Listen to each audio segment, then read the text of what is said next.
আপনারা কি আপনাদের পুরনো বা অপ্রয়োজনীয় জিমেইল অ্যাকাউন্টটি চিরতরে ডিলিট করতে চান, কিন্তু বুঝতে পারছেন না কিভাবে করবেন? তাহলে একদম সঠিক ভিডিওতে ক্লিক করেছেন। আর KRAYT-তে আপনাদের স্বাগত।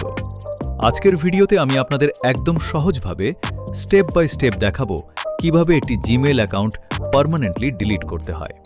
তাই ভিডিওটি একটুও স্কিপ না করে শেষ পর্যন্ত দেখতে থাকুন। চলুন শুরু করা যাক। তো সর্বপ্রথম আপনাদের ফোনের যে জিমেইল অ্যাপ্লিকেশনটি আছে সেই অ্যাপ্লিকেশন কি ওপেন করিনি। তারপর এখানে আপনার এই প্রোফাইল আইকনে ক্লিক করুন। তারপর এখানে ম্যানেজ ইওর গুগল অ্যাকাউন্ট এই অপশনটিতে ক্লিক করুন।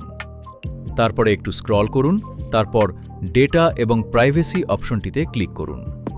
তারপরে একটু স্ক্রল করুন, নিচে এসে দেখতে পাবেন লেখা থাকবে ডিলিট ইওর গুগল অ্যাকাউন্টে অপশনটিতে ক্লিক করবেন।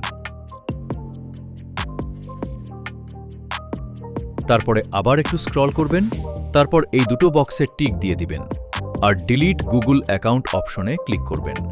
এবার আপনার জিমেইল অ্যাকাউন্টটি ডিলিট হয়ে গেছে। তো বন্ধুরা, আশা করি আজকের ভিডিওটি আপনাদের কাজে এসেছে এবং আপনারা সফলভাবে আপনাদের জিমেইল অ্যাকাউন্টটি ডিলিট করতে পেরেছেন। ভিডিওটি হেল্পফুল মনে হলে অবশ্যই একটি লাইক করে দেবেন। আর কোনো প্রশ্ন থাকলে বা বুঝতে অসুবিধা হলে নিচে কমেন্ট করে জানাবেন। এরকম আরও দরকারি ভিডিও পেতে চ্যানেলটিকে সাবস্ক্রাইব করে বেল আইকনটি অন করে দিন। দেখা হচ্ছে পরের ভিডিওতে। সবাই ভালো থাকবেন।